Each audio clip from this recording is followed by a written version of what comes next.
Hello, everyone, and welcome to tonight's call with Congresswoman Bonnie Watson Coleman. During this event, we'll be taking questions from constituents like you.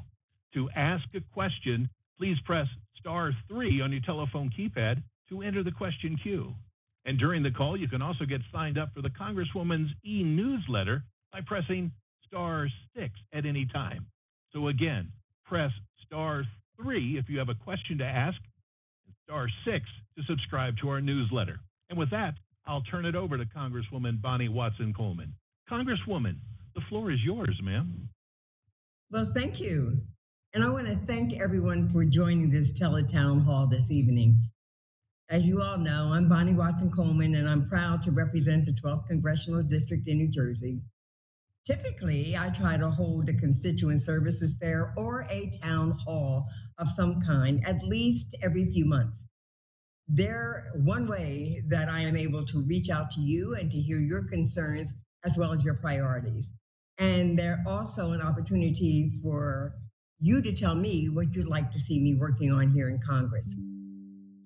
I'm holding this teletown hall because over the past 2 weeks, my office has received so many calls, emails, Facebook messages, text messages, even old-fashioned letters from concerned folks like yourselves. The sheer volume of outreach from you has been unprecedented and welcome. At least it has been 10 times what we typically see. Many of you called because you were concerned about the arbitrary funding freezes. Many others reached out concerned about Elon Musk's access to your personal information at the Treasury Department, Social Security Administration, and the Centers for Medicare and Medicaid. Many folks called because of reports that Trump would dismantle the Department of Education and the Department of Labor, putting our kids' futures and our families' livelihoods at risk. And finally, many folks called concerned about Donald Trump's announcement of the U.S. taking over or owning Gaza and potentially expelling the nearly 2 million Palestinians that are living there. These calls are coming from Democrats, Republicans, and independents. Some callers have even said, I didn't vote for you, but I don't like what I'm seeing here in DC. To all of you who have called in to express your concerns, I thank you. Your words have not fallen on deaf ears. It is helpful to me as your representative to hear from you so I can better respond to the issues that you care about. I encourage everyone on this call to stay engaged in the coming weeks and months and to talk to your friends and your family and encourage them to reach out to their representatives and to share their views as well. On this call, I'm going to address the concerns of many that you have shared over the past few weeks. And I am going to cover a number of subjects. But before I do, I want to ask the moderator, Dirk, to once again explain how people can ask a question tonight, especially on topics that I haven't mentioned yet. Yes, ma'am. Happy to do that. Basically, there have been a number of people that have just recently joined this call, so thank you for connecting to it.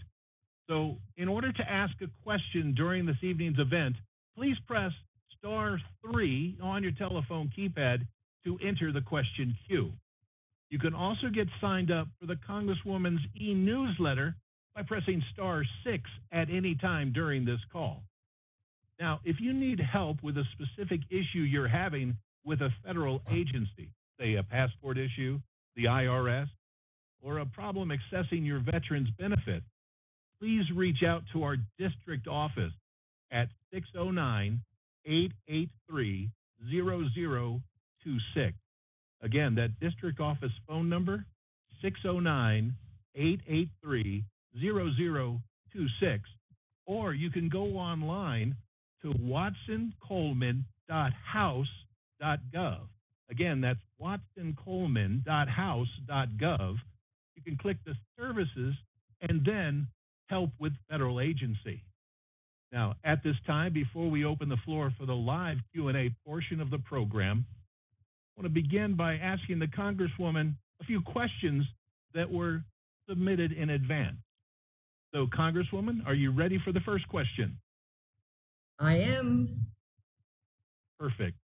So the question is, DOGE has gained access to the Treasury Department's payment system, sparking concerns about privacy and misuse of taxpayer data. What can Congress do to protect Americans' personal information from potential breaches of political manipulation? This is a really important question. We just learned last week that Elon Musk, who's a so-called special federal employee and advisor to the president, who also happened to have given the president hundreds of millions of dollars to his campaign, that he was granted special access to the Treasury's payment systems. And this is very concerning. This system processes nearly 6 trillion payments, including your Social Security, your Medicare, your government salaries, and other critical public services that millions of you rely upon each day. In addition, he has access to personal information about nearly every American, information that had previously been entrusted only to a very small select group of public employees. Giving him this access to this payment system isn't just unethical, it's probably a direct conflict of our laws and possibly something that ethics needs to deal with. Congress has a unique role, but we don't have the ability to file our own court cases. But we have a very active group of 19 state attorneys general, including Matt Platkin from New Jersey, who filed a suit to protect this information, which includes bank details and Social Security numbers, among other things. The next day, a federal judge issued an order barring all but career employees of Treasury from access. The Trump administration has countered this, trying to regain access for Musk, who I want you to know has no accountability to anyone about anything. And there will be a hearing that is held on Friday. Democrats on the Oversight Committee attempted to subpoena Musk to testify about his actions, but Republicans blocked it because they're in the majority. Musk and Trump have already made moves to dismantle U.S. aid, which helps protect the United States through development efforts abroad. It makes our relationships stronger so that we can rely upon our allies, and it provides needed services and resources, food, medicine, and places that it's so sorely needed. He's also indicated that he wishes to dismantle the Department of Education and the Department of Labor. Now, these departments have tremendous impact on our education, our special education for children, our equal access to education, our jobs, our opportunities to belong to labor groups. This has a tremendous impact on our consumers. It also is a threat to Consumer Financial Protection Bureau, which has returned something like $21 billion back to people who have been ripped off by predatory banks and practices like those that led up to the 2008 housing crisis and those that will ensue if he is not stopped in this mission. In my oversight role, I've signed on to a number of letters. I've signed on to resolutions. I've signed on to legislation. And I've tried to use every platform that I have to communicate with you directly so that you know that we're standing up and we're fighting with every tool that we had. I recently signed on to a very important piece of legislation, including the Taxpayer Data Protection Act. And I joined folks at a rally at the Department of Labor to defend its ability to protect our workers. Thank you very much, Congresswoman Bonnie Watson Coleman. Got another question in front of me here for you.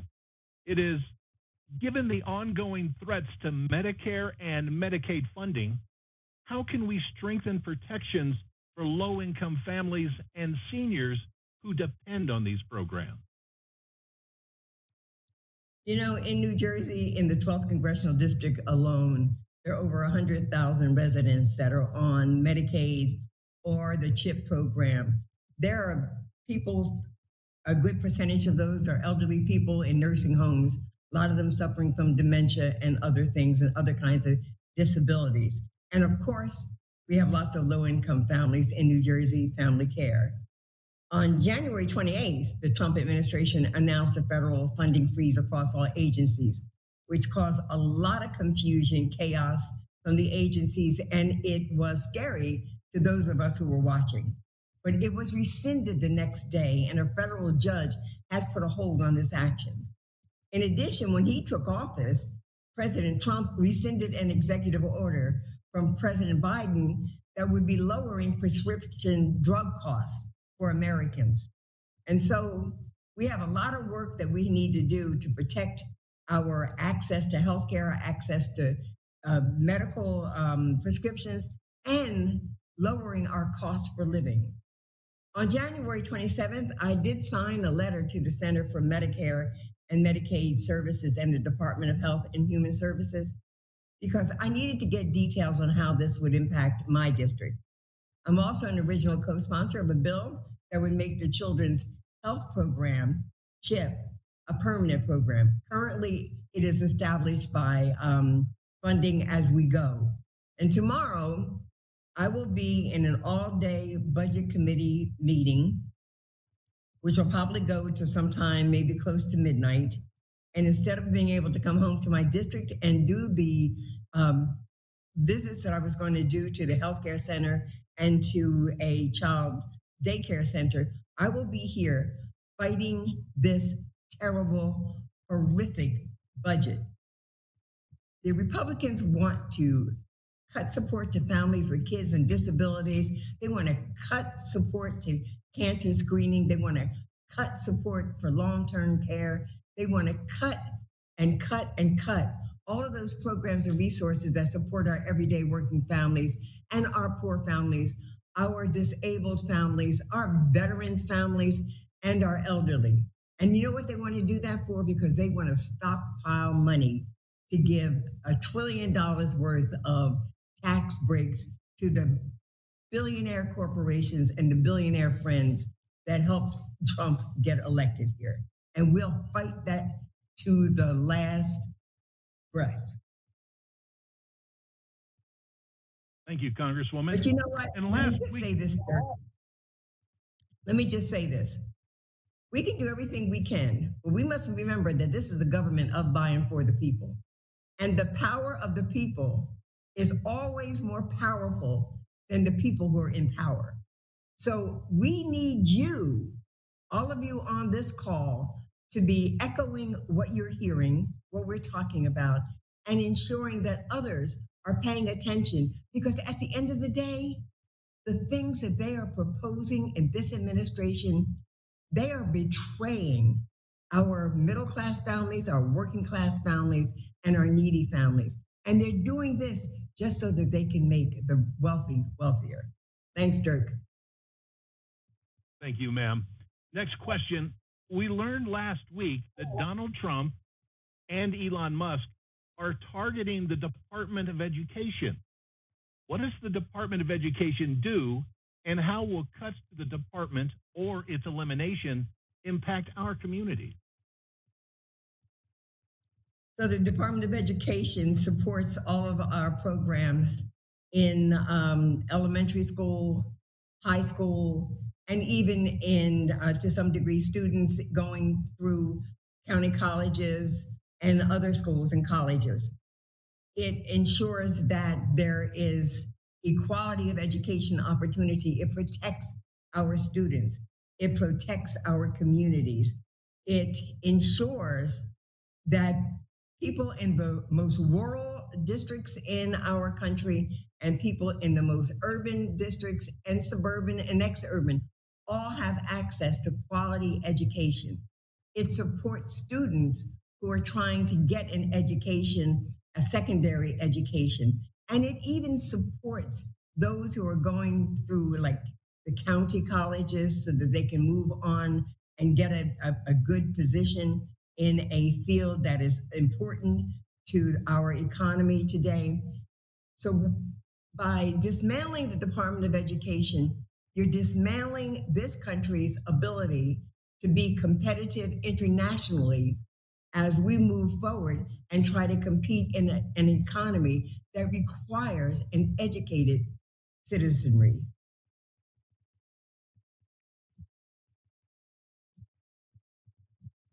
So as we move on to another question we've heard a lot. Last week, after meeting with Israeli Prime Minister Benjamin Netanyahu, President Trump said the U.S. is committed to buying and owning the Gaza Strip and forcibly relocating the 2 million Palestinians living there. Congresswoman, where do you stand on this plan? Well, this is another one of Donald Trump's absurdities. I sometimes don't understand what air he is inhaling or what he might be smoking. First of all, there's no one to buy Gaza from. That's number one. And to be so arrogant as to believe that you can turn this country of human beings, of decent, innocent human beings, into some playground for the rich and for your cronies, that's ludicrous. It tells you that he hasn't a thought that makes any sense on behalf of everyday people and humanity. What he is proposing, because you know he is a white supremacist, damn it, he is proposing an ethnic cleansing. He is not only going to take the people out of Palestine, but he's going to tell other countries of color that they must take them. And he's going to try to threaten those other countries like Jordan and Egypt, where he's going to try to threaten them by not giving them the support that the United States gives them if they don't do what he wants to do. Well, damn it, he is not a dictator, he is not God, and he'll not be allowed to do this. Thank you, Congresswoman. I do want to take a quick detour from these questions. We'll get right back to them and remind everybody we have live Q&A coming up a little bit later in this call. If you got a question you would like to ask your Congresswoman, all you need to do is press *3 on your telephone keypad to enter the question queue. And also don't forget the Congresswoman puts out a very informative e-newsletter. You can get signed up for that by pressing *6 on your telephone keypad to get enrolled. Now let's get back to the questions here, Congresswoman.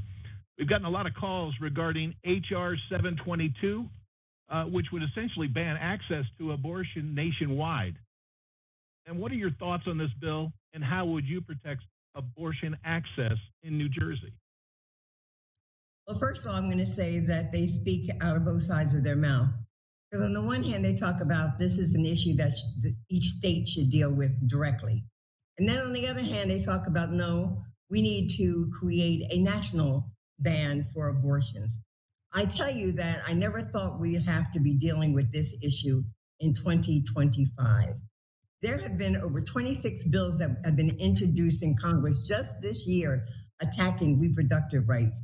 There are bills that are being considered that would create problems for people who travel across state lines just to access abortion care. And these bills are so far reaching that they're even having a hard time getting on the floor in Congress. It is good that you live in New Jersey. It is good that the progressive administration in New Jersey has moved to protect your rights to a safe abortion if that is what you need. Abortion is a decision that should come from the person who has to experience it and her family members, and perhaps a doctor who can speak to her about the health impact. But it has no business being in the hands of Republicans. It has no business being in the hands of the Republican majority, and it has no business being in the hands of hypocrites, which is what these Republicans are in D.C. So, Congresswoman, our next question. We've recently seen immigration and customs enforcement agents radically increase actions against New Jersey residents, including searches without warrants and harassing and detaining undocumented residents who haven't a criminal record. Now, what should people know to protect themselves and their neighbors? You know, we've had a lot of calls about this. We've done a lot of things online about it. We've had conversations. We've done issues on Know Your Rights. We've printed this Know Your Rights information. We recognize that what is happening out there in the streets is just sowing division and xenophobia and creating greater chaos in our communities. We know that ICE has gone above and beyond what it should be doing, and we have to use all of our tools to be able to stop them. This is another issue that requires all voices and all tools on deck. We will not sit back and let innocent immigrants be terrified because this administration chooses to be a very autocratic, despotic administration, as opposed to this American dream. Every one of those white guys with all that money, they came from someplace else. Their families came from someplace else. They're all immigrants. And so they need to respect the humanity that these people represent. They need to recognize that this affects our economy. Farmers need them. Pharmaceutical companies need them. Landscapers need them. We need them working in all the areas that they are working, and we're blessed to have them. And so we need to make sure that ICE recognizes its responsibility to treat everybody with humanity and dignity, and that barging into schools and hospitals and arresting people is not what we do, and collecting them and putting them in cages is not what we do. We've been there with the first Trump administration. We're not going back. Thank you very much. And for everybody that's joined us for this live telephone town hall with Congresswoman Bonnie Watson Coleman, this technology we're using for this event this evening gives you an opportunity to let us know what you're thinking by way of polling. And I've got a question that I'm going to ask, and I would love for you to use your telephone keypad to respond to this question. Here we go with it. Have you or a loved one been directly impacted by the federal spending freeze? If you have, yes, me, press 1. Yes, someone in your family, press 2. No, please press 3. So again, for everybody listening in, please use your telephone keypad to respond to this question. Have you or a loved one been directly impacted by the federal spending freeze? Yes, you have. Go ahead and press 1. Yes, someone in your family has. Go ahead and press 2. No, press 3. I see a number of people are registering their response. Thank you very much for participating in that polling question. And next up, we're going to go to the live Q&A portion we've been talking about, where we'll take callers' questions live. If you have a question you would like to ask, simply press *3 on your telephone keypad to enter the question queue. Again, *3 on your telephone keypad will get you into the question queue. So our first question for the Congresswoman, we've got Larry joining us. Larry, you are live on the call. Go ahead with your question, please. Hello? Yes. Hello. Larry. Hello? Yeah. Go ahead with your question. Okay. Sorry, this is Marlene, Larry's wife. I'm the one with the question, but it's his phone. The reason I call this is I'm concerned about what we can do as regular people, other than call our senators' offices and their representatives' offices, which we've already done. What can we do to get it across to the White House how upset we are about this and how we do not like this? Well, ma'am, I tell you, a loud voice does get some attention. You can email them. If they don't pick up the phone, you can email them, you can text them. You can use every single solitary platform that you're on, Instagram, X, Blue Sky, Facebook, whatever, and communicate your concerns. You can talk to your neighbors and have them become part of the discussion as well, because what we need to do is to swell the numbers of people who are showing up at the demonstrations, who are using their social media to communicate what they feel about what they're seeing, and to join with those who believe that this America is a place of promise and love and forward moving, and that we'll not be accepting a despot instead of a president. But I know that it's frustrating. I know that you'd like to talk to them, but if you can't talk to them, you can communicate with them in so many other ways.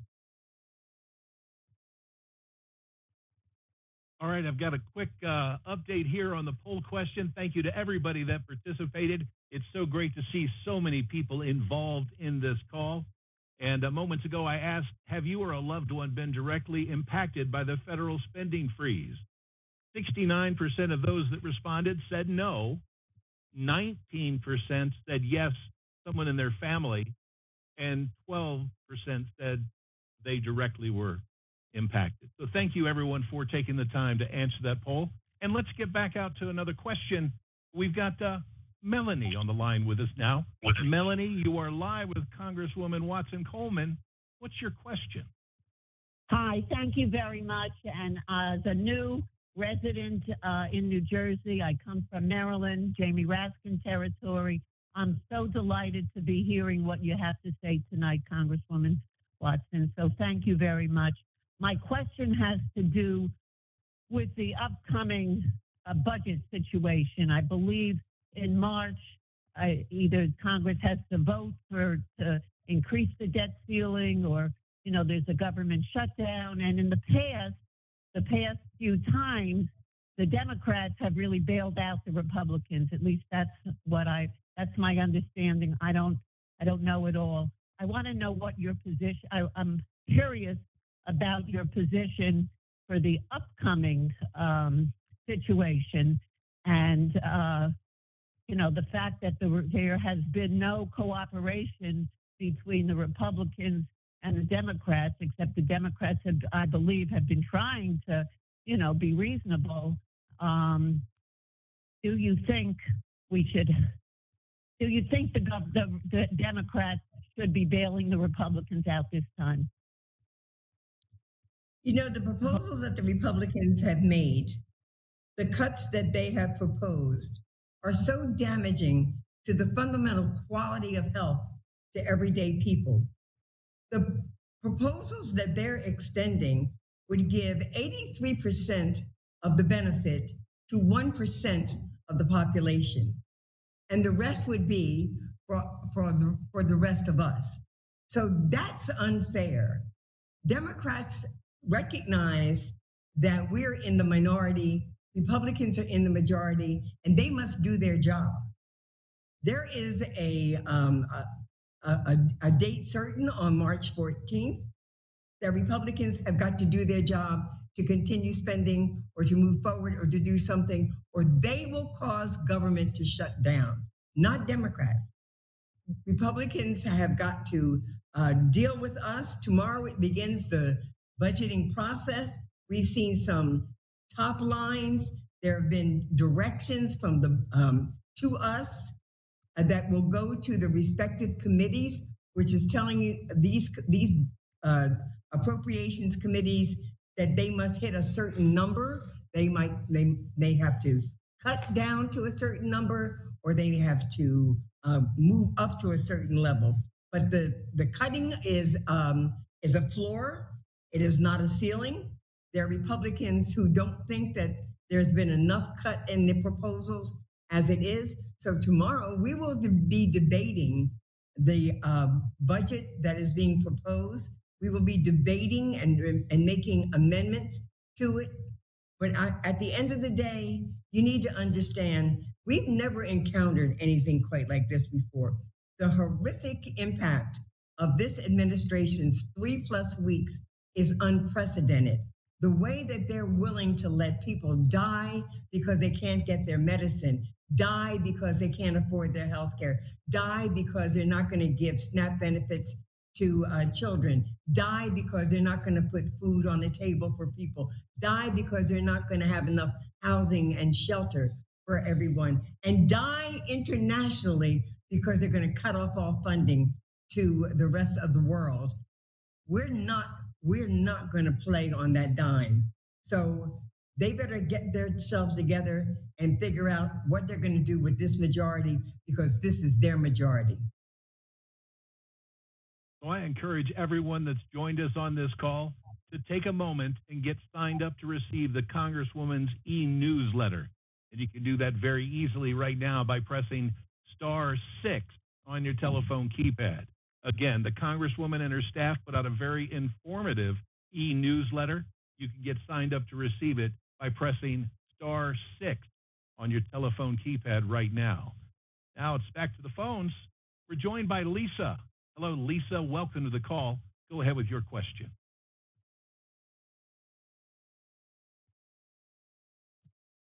Hello, Lisa. Are you there?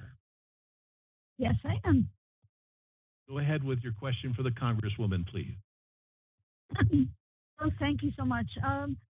Well, I first off wanted to thank Bonnie Watson Coleman for supporting actions that fight climate change. And I am very concerned that most of the progress that we've made has been threatened. And I wanted to know, what can we do now? Is there anything that we as ordinary people can do to fight climate change? I know my daughter was directly affected by the fires in California. Fortunately, she was safe, but it was an extremely frightening experience. So I just wanted to put that out there, that climate change is a very serious issue that we have not done enough to do to stop it. Thank you for that question. That's so important to everyone's liveliness. That's so important to the breathing of air and the drinking of water and living around non-contaminated lands. It really affects Republicans as well as Democrats, but they don't act like it does because they're willing to dismantle the Environmental Protection Agency. They're willing to let folks drill anywhere they want to drill. Ma'am, this is the same scenario that I've been like sort of sharing throughout this whole thing. It is the voice of the people that will get things moving. We saw that when the administration tried to cut off funds. Immediately, there was a response.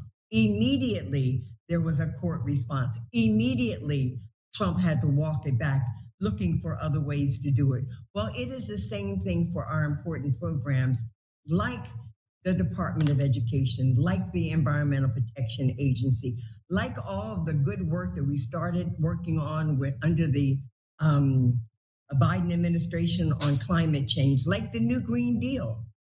This is for everyone. We look at the fires in California, not the ones that are up in the hills, the ones that are in neighborhoods.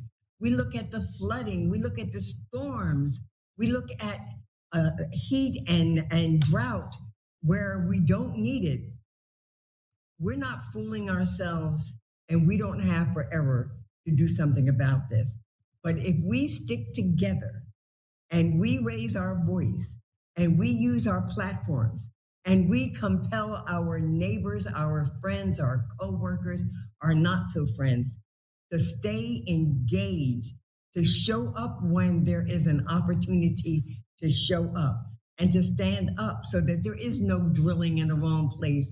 There is no relaxing of the Paris Accord. There is no moving back on climate issues. These affect all of our lives. But in this particular despotic administration, this dictatorship in the making, we have got to recognize that we don't have do-over time. We must do everything that we can now to put a stop to this horrific agenda that is so damaging and dangerous to all of us. Thank you, Congresswoman. Moving on, we've got Eowyn joining us. I believe I've got that right. Eowyn, you're live. Go ahead with your question.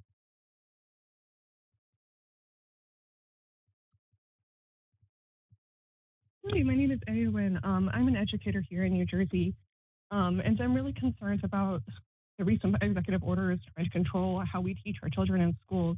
In particular, the orders trying to control how we talk about race and gender, which are incredibly important issues, particularly here in New Jersey, where it's very diverse. What actions can we take to protect our right to control education and treat our students how we see fit here in New Jersey?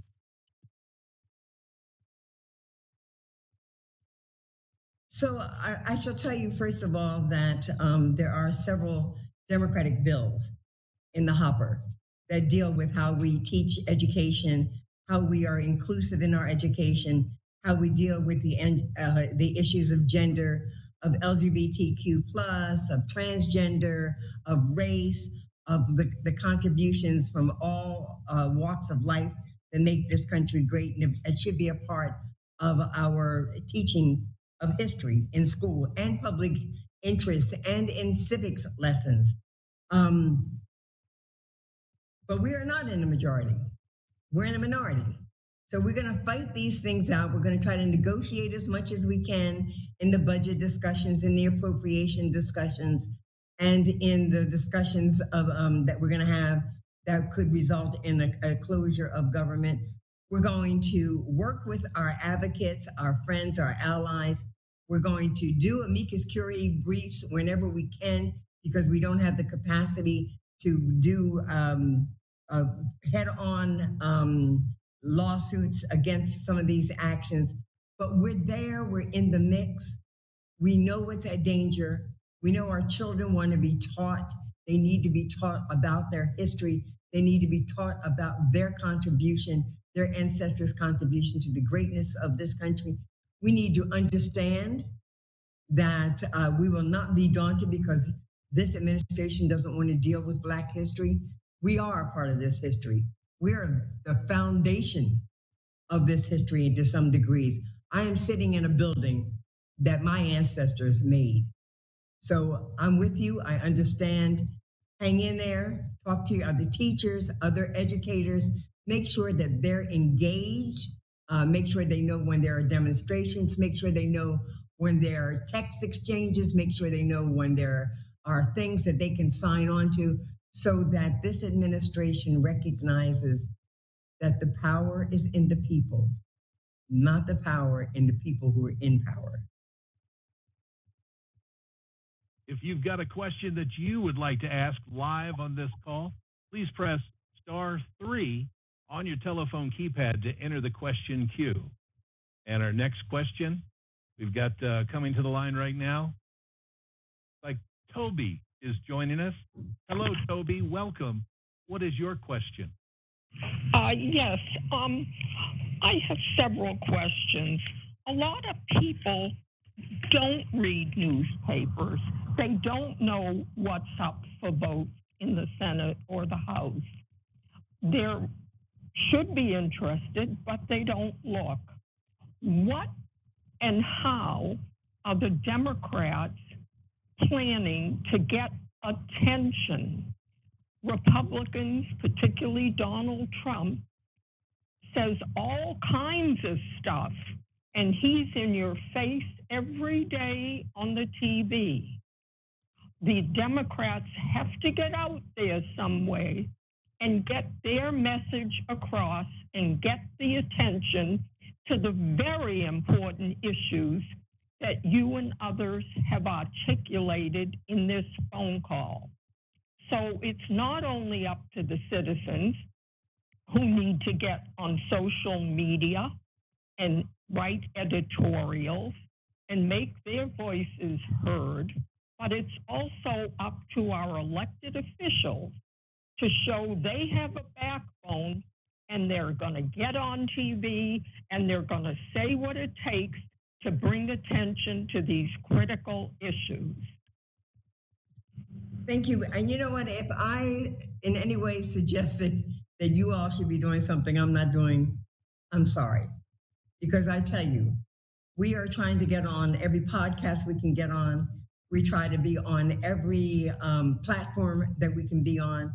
We try to communicate the way we're communicating tonight. We try to send out weekly updates, what's going on. We try to send out monthly updates, what's going on. We would very much welcome any opportunity to be on Sirius Radio and other, even we're even willing to go on Fox because we know we need to show up everywhere. So I don't know why people think that Democrats aren't frontlining all of this. I can assure you that the colleagues that I talk to are out there every day somewhere trying to do a visit to an entity that might be impacted, whether it's your healthcare center or a school or a veterans program or things of that nature. We're trying to be on anyone's podcast that will invite us, anyone's radio program that will invite us, any television program that will invite us. We are working as hard as I've ever seen us work to try to get the message out to people. And we see that it is taking, and there is an uptick. We look around and we see on television that there's a demonstration in more than one state at any given time behind one of these issues that have come through executive orders from Donald Trump or Elon Musk in the last 3.5 weeks. We're seeing people show up and protest, and that's a good thing because this is not a moment, ma'am. This is a movement that we have to create. This is a movement that takes strategizing. We know that there are 3 things that we have to do. We have to legislate, we have to litigate, and we have to mobilize. And we are trying to do all of those things because we recognize that Republicans are ripping off America and that they are doing everything they can to make the wealthy very wealthy and not doing a doggone thing to lower the cost of living and making sure that other people have the things that they need in order to enjoy a healthy life. So I assure you, if you turn on the radio, if you turn on a podcast, if you open up any one of your platforms, you will see something from us. And if you still don't think that is enough, you call me back and let me know. It's Congresswoman Bonnie Watson Coleman giving it to you straight this evening during this live telephone town hall. And it looks like next up, we've got an anonymous caller from Dayton. And I understand why they're anonymous. They're a federal employee. So, hello there. Can you hear me? Yeah, hello. Yes. Anonymous caller, go right ahead with your question for the Congresswoman. Yeah, so my question was, right now a lot of us are scared. We're feeling very uncertain. And, by and large, we're hard workers and we're really proud of our service to the country. What I'd like to know is what are Democrats doing to help support federal employees? And additional to that, sort of get the message out to the public that we are not the enemies of the people. That, again, we go to work every day and we just want to do the best we can for the American public. First of all, I have been a public employee and I worked very hard for the state of New Jersey for many years. I respect what you do. I respect the fact that we have a majority of workforce of everyday professionals who have taken an oath to do their job and to do it authentically and honestly. We were out there at a rally just last week for public employees. We were on the steps of the Department of Labor.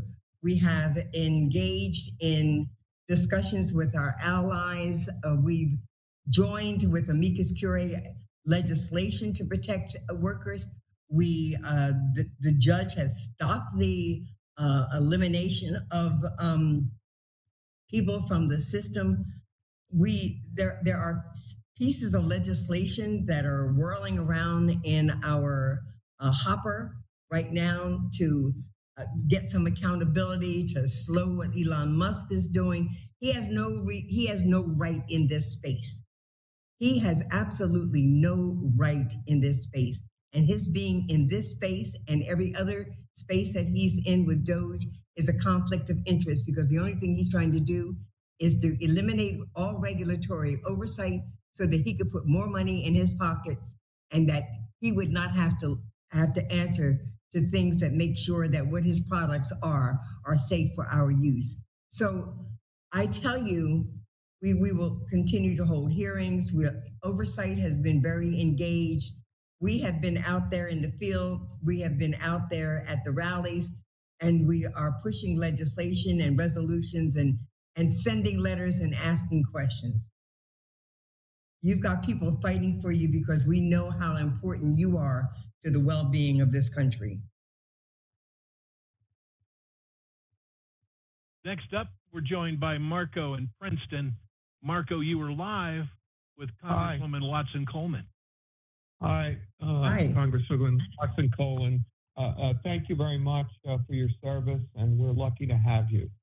I have a question, but I want to make a statement before that, because what Toby said, which he asked, really struck a chord with me. And if I want to be very frank with you, we're not doing enough as Democrats compared to the Republicans. The Republicans have all the young people, in social media and other places, and I'll bet there's not any Gen Xers on this call, or very few. And that's how we lost the election. And we have to improve somehow. And, maybe by additional blogs or whatever. But that's not my question. I just wanted to make that statement. My question is, I'm a cancer researcher. Very much. What's that? I said, I appreciate that point very much. We recognize that we left bodies on the ground. Yeah, we have to be objective about ourselves and what we can do better. So I'm a cancer researcher for 35 years, and I've done that work, and my heart is broken, because with immigration, like you mentioned, and with the funding of the federal government, we are the leader in medical research in the world. And I don't understand why we want to throw that away. And I was wondering what steps are being taken to restore the NIH funding and the funding to universities, which is critical for patients undergoing cancer therapy now in trials, Alzheimer's disease, neurological diseases, all these things where people are dying and are in need of new therapies. What are we doing about that? Thank you so much. Thank you very much, and thank you for the work that you've been doing, because NIH has been very important to our well-being and the healthiness of our people.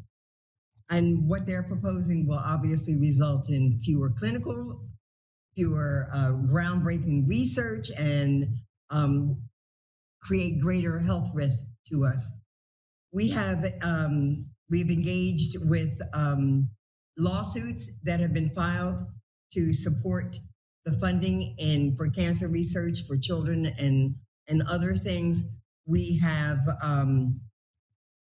used our voice inside of Congress. We tried to communicate external to Congress about what's happening. We're fighting very hard to ensure that we have the same edge, that we do not concede to China, that they become the world champions. This country has resulted in the saving of lives, billions of lives for centuries across this world, and we're not going to give that up. And I, like you, don't understand why they think that it's a good thing to give up unless they're buying up the pharmaceutical companies in China and want to make more money, because it makes no sense. It's heartbreaking and it's dangerous.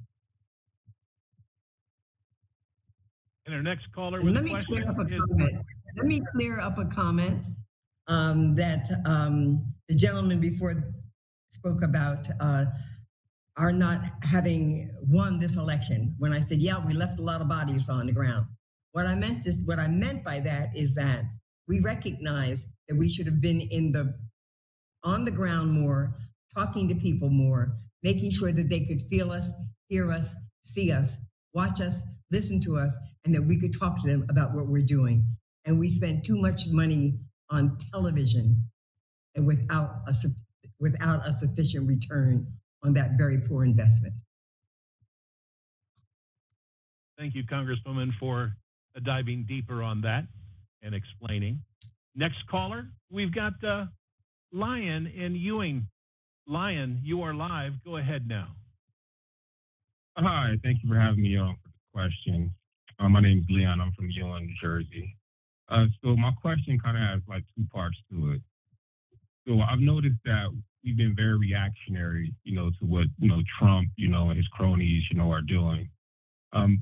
But we don't focus on what our vision, for America is. Like, what do you consider, the vision for America, Democrats' vision for America? And does that include rebuilding the administrative state, because it's being torn down, as we speak? And are we going to just rebuild it, or are we going to make that better? And can that be part of our vision, for America moving forward? Thank you. Thank you, Leon, and you live in my hometown. Contrary to Kamala Harris not winning that election, she very much spoke to her vision for America, that there would be housing for those who need it. There would be sufficient food for those who need it. It would be affordable access to healthcare, to education, to opportunities. It would be jobs that would be paying good wages and good benefits. It would be safety and security in our communities. It would be better relationships between law enforcement and everyday people. It would be a place where you could send your child to school and he or she would get the best education ever. And then we'd move that child on to post-secondary education, whatever that might be. And it would be a place that you could afford to live. It would be a place where we valued love and humanity, and a place where we work together and recognize that the beauty of this country is the diversity of people in it. That's what makes America, America.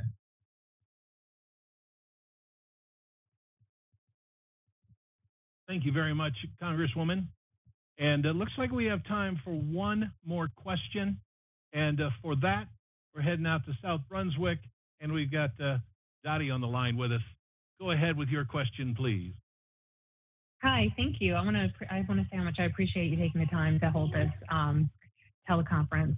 It's really important. And one of the things that's been weighing on my most lately is the threat that Donald Trump will not listen to the courts as they're suppressing his executive orders. And what is our party's plan for if and when that happens? Like, what can we do about that? Well, we're gonna hope that the courts do what they have the capacity to do, and that is to enforce their mandates and to hold people accountable through the judicial system if they are not. Now, I recognize we got a big challenge here because we're getting ready to compromise the integrity of our judicial system with all the felonious appointments that the president is making, not only to the Department of Justice, but to everyone. I mean, you look at all of his cabinet, a bunch of either felonies or just incompetence. And so this is a constitutional standoff here, and we're going to see whether or not the courts are going to use this opportunity to do what they're constitutionally required to do, and that is to enforce.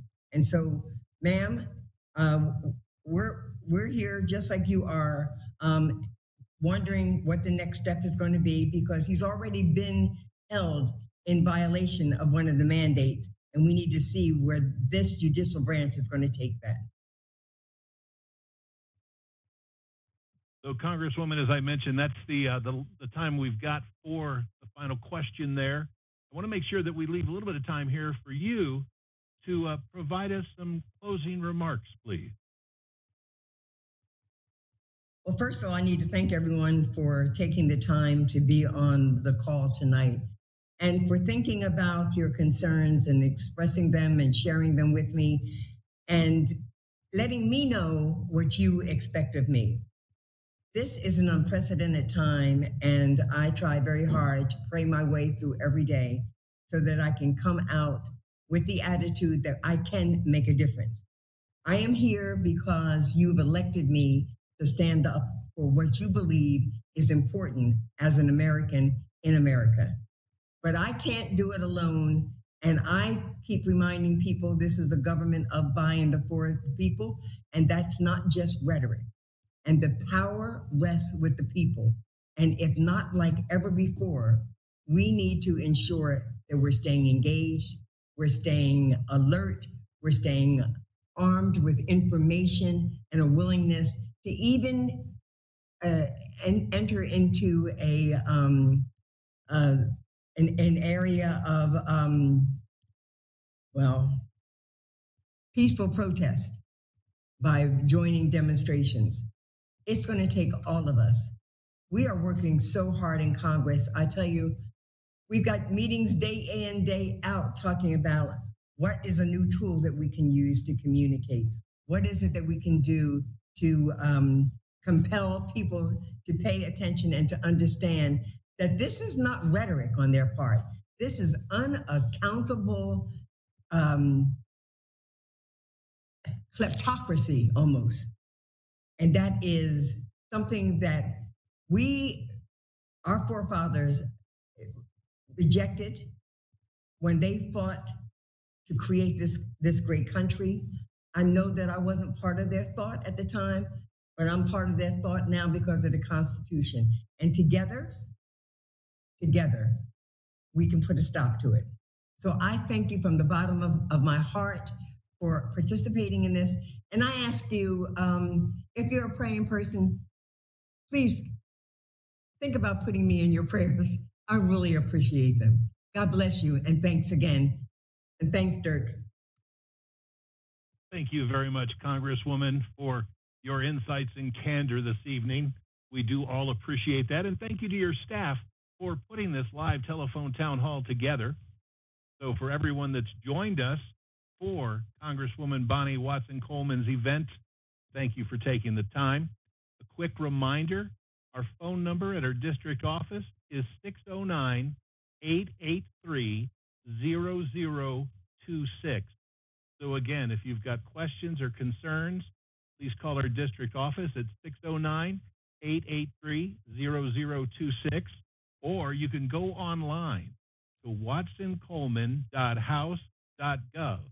Now, if you haven't spoken to a member of our team yet about subscribing to the Congresswoman's e-newsletter, simply stay on the line, and at the sound of the tone, spell out your name and email address slowly, and we'll get you signed up to receive that e-newsletter. Thanks again, everyone, for your time. We hope you have a fantastic night. Goodbye.